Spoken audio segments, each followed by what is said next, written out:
Net দুনিয়ায় viral সহজ সরল এক যুবক তাজুল। কখনো জিলাপির দাম নিয়ে, কখনো বা নদীর তীরে দাঁড়িয়ে এলাকার বিভিন্ন বিষয় নিয়ে এভাবেই ভিডিও তৈরি করেন তাইজুল ইসলাম তাজুল, যা ইতিমধ্যে সামাজিক যোগাযোগ মাধ্যমে তৈরি করেছে হাস্যরস ও আলোচনা। কিন্তু কে এই যুবক? কেনই বা এভাবে ভিডিও তৈরি করেন তিনি কি আসলেই সাংবাদিকতা করেন, নাকি এলাকার দুর্দশা তুলে ধরতে বেছে নিয়েছেন এই পথ? তাইজুল ইসলাম তার সহজ সরল জীবনযাপনকে অগোছালোভাবে তুলে ধরেন সামাজিক যোগাযোগ মাধ্যমে। তিনি জানান, তার কন্টেন্ট নিয়ে দর্শকদের মাঝে মিশ্র প্রতিক্রিয়া দেখা দিলেও তিনি নিজেকে কখনো সাংবাদিক পরিচয় দিতে চান না। নিজের এলাকার দুরবস্থা দেখে তিনি ঠিক থাকতে পারেন না, তাই বিভিন্ন সমস্যা নিয়ে তৈরি করেন ভিডিও।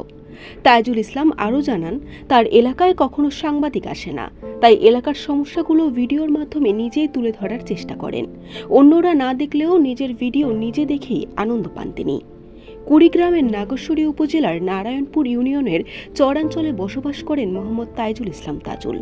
সহায় সম্বলহীন বৃদ্ধ বাবা মা, 3 ভাই ও 3 বোনের সাথে অন্যের জমিতে এক চালা ঘরে থাকেন তিনি। অভাবের সংসারে মা রাস্তায় মাটি কাটার কাজ করতেন, আর তাইজুল ঢাকায় নির্মাণ শ্রমিক হিসেবে কাজ করতেন।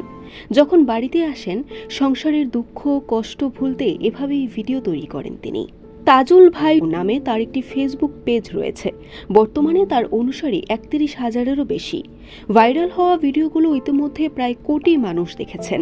সম্প্রতি স্থানীয় এক দোকানে জিলাপি বিক্রির একটি ভিডিও ভাইরাল হলে তাকে নিয়ে শুরু হয় আলোচনা সমালোচনা। তবে স্থানীয়রা জানান, তাইজুল খুব সহজ সরল একটা ছেলে। শুদ্ধ উচ্চারণে এবং গুছিয়ে কথা বলতে না পারলেও বিভিন্ন সময় নিয়ে ভিডিও করে সে।